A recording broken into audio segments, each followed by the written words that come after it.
Hello, welcome back to my channel. आज मैं आपके लिए दो छोटे छोटे से टॉपिक्स लेके आई हूँ, जिसमें सबसे पहला है transition temperature and second hydropathy plot. कल जो अपन ने प्लाज्मा मेम्ब्रेन की स्ट्रक्चर पढ़ी थी, उसी से रिलेटेड हैं ये दोनों topics. So let's get started. सब एक्चुअल में ट्रांजिशन टेम्परेचर क्या है? वो टेम्परेचर जिसके ऊपर 50% जो लिपिड्स हैं वो आपको जेल फॉर्म यानी रिजिड फॉर्म में देखने को मिलेंगे, और रेस्ट जो 50% लिपिड्स हैं वो अपनी सॉल्व फॉर्म यानी लिक्विड फॉर्म में होते हैं। यानी ऐसा टेम्परेचर जिस पे 50% लिपिड जेल फॉर्म में है और 50% लिपिड अपनी सॉल्व फॉर्म में है। अगर मैं आपको सिंपलर लैंग्वेज में बताऊं तो वो टेम्परेचर जहाँ पे मेम्ब्रेन जो है वो चेंज करती है अपनी रिजिड जेल स्टेट से सॉल्व स्टेट के अंदर।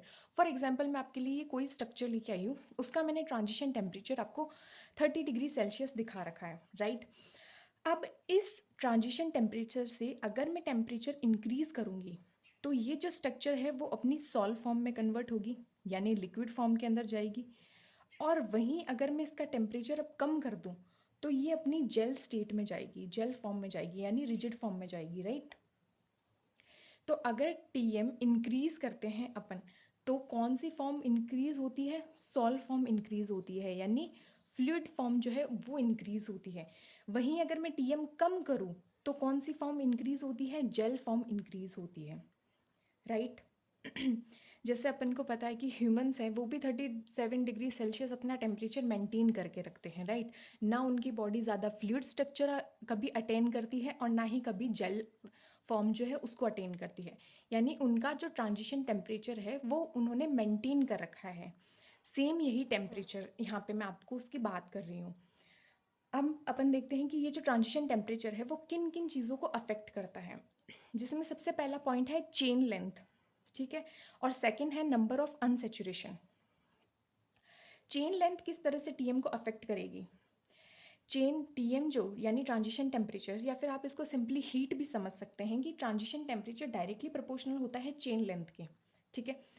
अगर इसका मतलब अगर शॉर्ट चेन लेंथ होगी तो उसका टीएम कम होगा, क्योंकि डायरेक्टली प्रोपोर्शनल है ना। अगर चेन लेंथ कम होती है तो टीएम उतना ही कम होगा, और चेन लेंथ ज़्यादा होगी तो टीएम ज़्यादा होगा। फॉर रेफरेंस मैं आपको बता दूं कि कौन सी चेन लेंथ की बात कर रही हूँ। कल मैंने आपको लिपिड की स्ट्रक्चर दिखाई थी, जिसमें अपन ने देखा था कि फोस्फोलिपिड इस तरह से बाइलेयर स्ट्रक्चर का फॉर्मेशन करके रखती है, राइट। ये जो हेड था वो पोलर हेड था, राइट। और इसकी ये जो टेल मैंने आपको बताई थी वो नॉन पोलर बताई थी। अब ये जो टेल है, इसी टेल की मैं बात कर रही हूँ। ये जो हाइड्रोकार्बन चेन है इसी की अपन बात कर रहे हैं। ये 14 कार्बन की हो सकती है, 18 कार्बन की हो सकती है, 20 कार्बन की हो सकती है। यहाँ पे ये जो चेन लेंथ जितनी ज़्यादा बड़ी होगी ना, जितनी ज़्यादा इंक्रीज होगी, उतना ही ज़्यादा उसका टीएम भी इंक्रीज होगा। क्यों? क्योंकि इनके बीच में अपन को हाइड्रोफोबिक इंटरेक्शन देखने को मिलता है, ठीक है। तो यहाँ पे हाइड्रोफोबिक इंटरेक्शन है इन टेल के बीच में प्रेजेंट। तो इस हाइड्रोफोबिक इंटरेक्शन की वजह से उतना ही ज़्यादा टीएम होता है। यानी अगर लॉन्ग चेन लेंथ है तो हाइड्रोफोबिक इंटरेक्शन उतना ही ज़्यादा होगा, अगर उतना ही ज़्यादा इंटरेक्शन है तो टीएम अपन को ज़्यादा देना पड़ेगा। वहीं अगर मैं शॉर्ट चेन लेंथ की बात करूँ तो वहाँ पे टीएम कम है। टीएम कम इसलिए दे रहे हैं क्योंकि अपन को देख रहे हैं अपन, अगर मैं 14 कार्बन चेन की बात करूँ या 18 कार्बन चेन की बात करूँ, तो ज़्यादा इंटरेक्शन किसके अंदर आपको देखने को मिलेगा? ऑफकोर्स 18 कार्बन चेन के अंदर भी देखने को मिलेगा। जितना ज़्यादा इंटरेक्शन होगा उतना ही ज़्यादा अपन को हीट या फिर टेम्परेचर देना पड़ेगा, सो दैट वो अपनी फ्लूइड स्ट्रक्चर को अटेन कर सके, राइट। इसी वजह से शॉर्ट चेन लेंथ में टीएम कम होता है और लॉन्ग चेन लेंथ का टीएम ज़्यादा होता है। सेकेंड फैक्टर जो टीएम को अफेक्ट करता है वो होता है नंबर ऑफ अनसेचुरेशन, है ना। टीएम इन्वर्सली प्रोपोर्शनल होता है नंबर ऑफ अनसेचुरेशन के। दैट मीन्स अनसेचुरेशन मीन्स मैं यहाँ पे डबल बॉन्ड की बात कर रही हूँ। जितना ज़्यादा अनसेचुरेशन होगा उतना ही कम आपको टीएम देखने को मिलेगा, क्योंकि ये इन्वर्स यहाँ पे रिलेशन शो हो रहा है। क्यों? क्योंकि ये लिपिड की स्ट्रक्चर है, अगर ये स्ट्रेट चेन है और इसमें डबल बॉन्ड प्रेजेंट है तो यहाँ पे आपको एक किंक देखने को मिलेगा, यहाँ पे किंक देखने को मिलेगा। और इस किंक की वजह से ही यहाँ पे जो हाइड्रोफोबिक इंटरेक्शन होगा वो डिक्रीज हो जाएगा। और अगर हाइड्रोफोबिक इंटरेक्शन डिक्रीज हुआ तो मैं अगर उसको थोड़ा भी टेम्परेचर दे दूं या थोड़ी भी हीट इंक्रीज कर दूं उसकी, तो वो इजीली अपनी फ्लूइड स्टेट को अटेन कर लेगा। वही अपन ने स्टार्टिंग में बताया था कि टीएम एक्चुअल में या ट्रांजिशन टेम्परेचर एक्चुअल में क्या था, कि वो टेम्परेचर जहाँ पे मेम्ब्रेन अपनी जेल स्टेट से सॉल्ट स्टेट में इजीली कन्वर्ट हो जाए, उसी को अपन ट्रांजिशन टेम्परेचर बोलते हैं, राइट।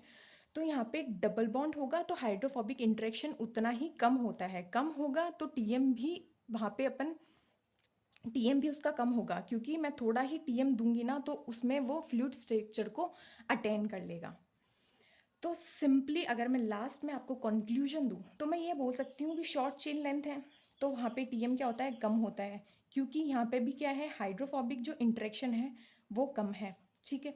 लॉन्ग चेन लेंथ है, वहाँ पे टीएम ज़्यादा देना पड़ेगा, क्योंकि यहाँ पे हाइड्रोफोबिक इंटरेक्शन इसके कंपेयर में तो ज़्यादा ही देखने को मिलेंगे अपन को, राइट।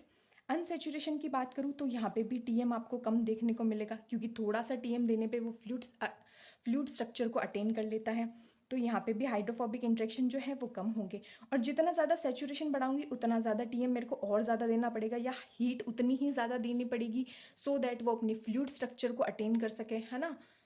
तो यहाँ पे हाइड्रोफोबिक इंटरेक्शन क्या होंगे, ज़्यादा होंगे। तो अगर मैं आपको ये बोलूँ कि शॉर्ट चेन लेंथ और अनसेचुरेशन ये दोनों मिलके फ्लूइडिटी को इंक्रीज करते हैं, तो ये बात गलत तो नहीं होगी कि ऑफकोर्स ये इंक्रीज ही कर रहे हैं। क्योंकि आप देखो ना, अगर शॉर्ट चेन लेंथ भी ले रही हूँ या अनसेचुरेशन, दोनों अगर अपन ले रहे हैं तो वहाँ पे टीएम कम देना पड़ रहा है अपन को, और टीएम कम होने यानी उस टेम्परेचर को कम देने पर भी वो इजीली फ्लूइड हो पा रहे हैं, इसका मतलब ऑलरेडी उनकी स्ट्रक्चर कहीं ना कहीं फ्लूइड है, राइट। तो ये इंक्रीज करते हैं फ्लूइडिटी को। और वहीं अगर मैं लॉन्ग चेन लेंथ की बात करूं और सेचुरेशन की बात करूं, तो ये दोनों के दोनों फैक्टर ये तो है वो रिड्यूस करते हैं फ्लूइडिटी को। इसी वजह से अपन को टेम्परेचर ज़्यादा देना पड़ रहा है, सो दैट वो अपनी फ्लूइड स्ट्रक्चर को अटेन कर सके, राइट। तो इंटरेक्शन जितना ज़्यादा स्ट्रॉन्ग होगा उतना ही ज़्यादा मुझे टीएम यानी ट्रांजिशन टेम्परेचर इंक्रीज करना पड़ेगा, सो दैट वो मेम्ब्रेन है वो रिजिड जेल स्टेट से सॉलिड स्टेट के अंदर कन्वर्ट हो सके। अब नेक्स्ट अपन देखते हैं hydropathy plot. Hydropathy plot actual में क्या है, ऐसा ग्राफ जिसको यूज़ करके अपन आइडेंटिफाई करें कि प्रोटीन का कौन सा रीज़न हाइड्रोफोबिक है और कौन सा रीज़न हाइड्रोफिलिक है प्रोटीन का, और उसको फिर ग्राफ के ऊपर रिप्रेजेंट करें, उसी को हाइड्रोपैथी प्लॉट बोलते हैं। जैसे ये आपकी फोस्फोलिपिड बाइलेयर प्रेजेंट है ना। इसके अंदर ये आपको एक प्रोटीन दिख रही होगी जो एक बार इस पूरी फोस्फोलिपिड बाइलेयर को इंटरसेक्ट कर रही है, इसको अपन बोलते हैं ट्रांस मेम्ब्रेन प्रोटीन, है ना। और इसका ये रीज़न कहीं ना कहीं आपको पता है कि ये तो पोलर हेड होता है, पोलर हेड है यानी ये हाइड्रोफिलिक है ना। और यहाँ पे ये नॉन पोलर टेल है, अगर ये नॉन पोलर टेल है तो यहाँ पे हाइड्रोफोबिक रीजन प्रेजेंट है। अगर यहाँ पे हाइड्रोफोबिक रीजन प्रेजेंट है तो ये जो प्रोटीन इसको इंटरसेक्ट कर रही है, इसके अंदर भी तो आप यहाँ पे हाइड्रोफोबिक रीजन ही होने चाहिए, तभी तो ये इसको इंटरसेक्ट कर पाएगी। तो यहाँ पे ये जो एक पूरा टर्न इसको इंटरसेक्ट कर रहा है, इसको अपन एक अल्फा हेलिक्स बोलते हैं। अल्फा हेलिक्स के अंदर एक कैपेसिटी होती है कि वो अपने जो भी पोलर हेड है या फिर पोलर बॉन्ड है उनको अंदर की तरफ छिपा लेता है और बाहर की तरफ एक्सपोज करता है अपने हाइड्रोफोबिक बॉन्ड्स को, राइट। तो यहाँ पे एक बार पूरे इंटरसेक्ट करने के लिए इसको अपन बोलते हैं एक अल्फा हेलिक्स, और इसने पूरा जो इंटरसेक्ट किया है उसके लिए एटलीस्ट 20 एमिनो एसिड की रिक्वायरमेंट होती है जो हाइड्रोफोबिक हो नेचर के अंदर। तो यानी एक ये पूरा टर्न एक अल्फा हेलिक्स हो गया, और इसको पूरा इंटरसेक्ट करने के लिए मुझे एटलीस्ट 20 एमिनो एसिड की रिक्वायरमेंट है जो हाइड्रोफोबिक हो नेचर के अंदर। अब क्वेश्चन ये आता है कि नीड क्या है, इस चीज़ की ज़रूरत क्या है कि अपन को पता लगाना है कि हाइड्रोफोबिक रीज़न कौन से हैं, हाइड्रोफिलिक रीज़न कौन से हैं। इस वजह से सो दैट अपन को पता चल सके कि जो प्रोटीन है वो मेम्ब्रेन प्रोटीन, ये ट्रांस मेम्ब्रेन इस तरह की प्रोटीन है या नहीं है, और अगर है तो वो कितनी टाइम उस मेम्ब्रेन को स्पैन कर रही है, राइट। क्यों नेसेसरी है, क्योंकि मैंने आपको कल भी बताया था कि ये जो प्रोटीन्स हैं ये ट्रांसपोर्ट करवाने में हेल्प करती है, वो मॉलिक्यूल्स जो इजीली इसके थ्रू ट्रांसपोर्ट नहीं हो सकते हैं उन मॉलिक्यूल्स को ट्रांसपोर्ट करवाने के लिए हेल्प करती है ये वाली मेम्ब्रेन प्रोटीन्स, राइट। इवन इनके ऊपर कुछ रिसेप्टर्स प्रेजेंट होते हैं, इवन इन ये सिग्नलिंग के लिए अंदर भी हेल्प होती है। तो राइट, इसकी वजह से अपन को पता होना चाहिए कि इनका कौन सा रीज़न हाइड्रोफोबिक है, उस प्रोटीन का कौन सा रीज़न हाइड्रोफोबिक है, और वो कितने टाइम उस मेम्ब्रेन को स्पैन कर रही है। इसका सीधा बेसिक प्रिंसिपल यही है कि मेम्ब्रेन इंटीरियर जो है ना वो हाइड्रोफोबिक होना चाहिए, तभी ये इसको स्पैन कर पा रही है। अगर हाइड्रोफिलिक होता तो किस तरह से ही कर पाती। जो ट्रांस मेम्ब्रेन रीजन है वो भी हाइड्रोफोबिक अमीनो एसिड का होना चाहिए। ये मेम्ब्रेन है, इसका इंटीरियर हाइड्रोफोबिक है, तो ये जो ट्रांस मेम्ब्रेन प्रोटीन है ये भी हाइड्रोफोबिक अमीनो एसिड की बनी हुई होनी चाहिए। अब now next question is how it is made. ये किस तरह से बनाई जाती है, यानी किस तरह से अपन इसको ग्राफ में प्लॉट कर पाते हैं। जितने भी अमीनो एसिड्स हैं उनकी जो वैल्यू है वो ऑलरेडी पता है साइंटिस्ट्स को, राइट। जो भी हाइड्रोफोबिक अमीनो एसिड्स हैं उनकी पॉजिटिव वैल्यू होती है, और जो हाइड्रोफिलिक अमीनो एसिड है उनकी नेगेटिव वैल्यू होती है। क्यों? क्योंकि जो हाइड्रोफोबिक अमीनो एसिड है वो किस तरह के हैं, वो नॉन पोलर नेचर के हैं। और ये नॉन पोलर नेचर के अगर मुझे इनको पोलर सॉल्वेंट में डालना है या मेरे को इनको पोलर सॉल्वेंट में डिज़ोल्व करना है, तो मुझे वहाँ पे एनर्जी देनी पड़ेगी। वहाँ पे एनर्जी दी जा रही है, रिलीज़ नहीं हो रही है। और जहाँ पे एनर्जी दी जाती है वहाँ पे वैल्यू पॉजिटिव के अंदर अपन नोट डाउन करते हैं, राइट। अब हाइड्रोफिलिक अमीनो एसिड है, ये ऑलरेडी पोलर है नेचर के अंदर। अगर मैं इनको पोलर सॉल्वेंट के अंदर डिज़ोल्व भी करूँ तो वहाँ से एनर्जी रिलीज़ हो रही है, क्योंकि ये स्पॉन्टेनियस रिएक्शन शो करेंगे। और वहाँ पे जो रिलीज हो रही है एनर्जी, वहाँ पे नेगेटिव वैल्यू शो होती है। ओके, तो अब इसको किस तरह से अपन ग्राफ में प्लॉट कर पाते हैं। बेसिकली सबसे पहले कंप्यूटर का यूज़ लेंगे। अब कंप्यूटर के अंदर अपन एक स्मॉल ग्रुप ले लेते हैं 10 एमिनो एसिड का, और उसको मैं रिप्रेजेंट करूँगी एज अ वर्ड, या फिर एक टर्म लेंगे उसके लिए, विंडो। ठीक है, अब मैंने ये 10 एमिनो एसिड ले लिए हैं, राइट।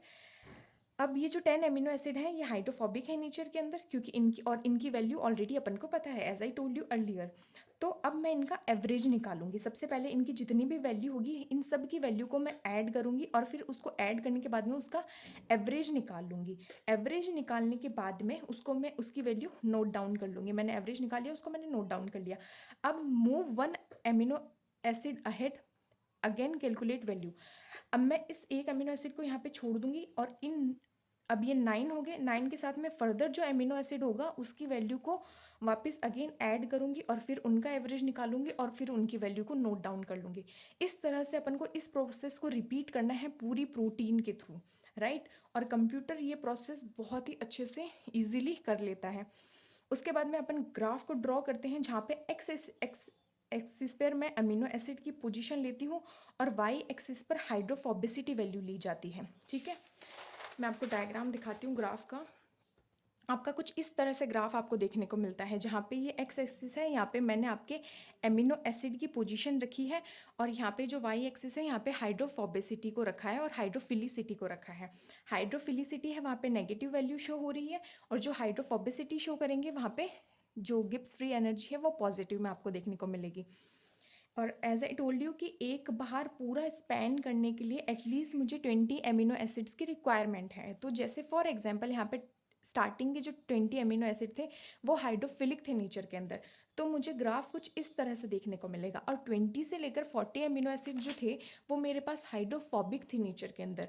तो मुझे फिर ये एक बार स्पैन होता हुआ दिख रहा है, ये एक बार स्पैन हुआ, उसके अंदर टोटल 20 एमिनो एसिड्स रिक्वायर हैं।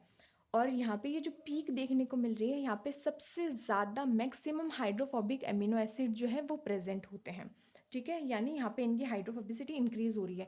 यहाँ पे एक अमीनो एसिड होगा, दूसरा होगा, तीसरा होगा, चौथा, पांचवा, राइट, इस तरह से। तो यहाँ पे जो अमीनो एसिड प्रेजेंट है वो सबसे ज़्यादा हाइड्रोफोबिक है नेचर के अंदर। ठीक है, सिंपली। और इस ग्राफ में क्या पता चल रहा है आपको कि अमीनो एसिड जो अपन ने लिया है, या फिर जो प्रोटीन, ट्रांस मेम्ब्रेन प्रोटीन जिसको अपन स्टडी कर रहे हैं, वो सिर्फ एक बार मेम्ब्रेन को स्पैन कर रही है ना। क्योंकि ये एक बार स्पैनिंग दिख रही है। अगर एक से ज़्यादा बार स्पैन करती तो आपको कुछ ग्राफ इस तरह से देखने को मिलता। मैं आपको एक बार रफली समझा देती हूँ। लाइक ये एक बार स्पैन कर लिया इसने, ठीक है, कुछ इस तरह से हो, और फिर ये दूसरी बार स्पैनिंग हो गई, फिर कुछ इस तरह से, फिर ये तीसरी बार स्पैनिंग हो गई। तो अब अगर मैं देखूँ तो यहाँ पे 3 अल्फा हेलिक्स देखने को मिलेंगे मुझे, और 3 अल्फा हेलिक्स में एटलीस्ट 20 यानी 60 एमिनो एसिड ऐसे हैं जो हाइड्रोफोबिक है नेचर के अंदर, राइट। और ये कितनी बार स्पैन कर रहा है, 3 टाइम्स स्पैन कर रहा है मेम्ब्रेन को।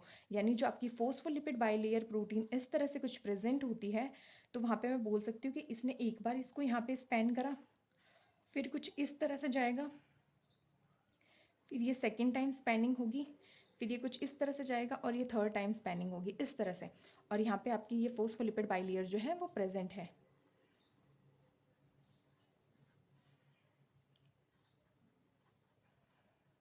Something like this. I hope अब आपको ये टॉपिक्स क्लियर होंगे।